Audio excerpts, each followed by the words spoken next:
দেখো দেখো হেঁটে হেঁটে যায়, চিংড়ি মাছ এখন হেঁটে হেঁটে যাচ্ছে। দেখো কিছু একটা করছে মনে হচ্ছে, কি করছে সেটা দেখে নি। বড়শিটা কেটে গেছে ঠিক।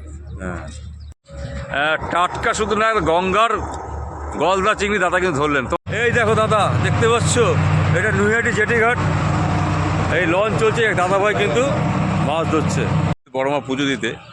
আর এখন একটু পরে যাবো। দেখো একটা জিনিস তোমাদের দেখাচ্ছি, গঙ্গার পরে এসেছিলাম, এক দাদাভাই দেখো এই জেটিঘাট থেকে কিন্তু মাছ ধরছে এই হুইল দিয়ে। অলরেডি দেখো কত বড় বাগদা চিংড়ি ধরেছে, এটা কিন্তু একদম জ্যান্ত। দেখো নড়ছে বাগদা চিংড়িটা, আমি ধরছি গলদা চিংড়ি ধরেছে দাদা, দেখো হাঁটছে, দেখেছো এটা ম্যাজিক। তো এই চোখগুলো মাছ আছে দাদা, দেখি কতগুলো মাছ পেয়েছে। বাহ বাহ বাহ, দাদা কিন্তু গঙ্গা থেকে অনেকগুলো মাছ ধরেছে। দেখো দেখো দেখো, এই দেখো দাদা কত করে বিক্রি করছো? 800 টাকা কিলো বিক্রি করে দাদাকে অলরেডি দেখে বার করো। এই দেখো কতগুলো মাছ ধরেছে দাদা, বাগদা চিংড়ি। পড়ে যাবে। দেখো দাদা কিন্তু সুন্দর, দাদা একটা সুন্দর কাজ করেছে, অনেক সুন্দর ভিডিও দাদা।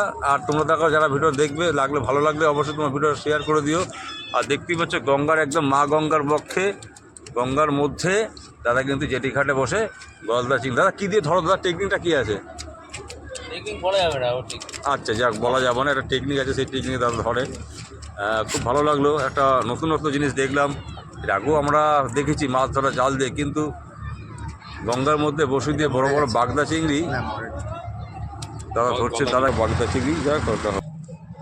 তোমরা অবশ্যই এই ধরনের মাছ ধরা দেখে থাকলে আমাকে কমেন্টস করে জানিও।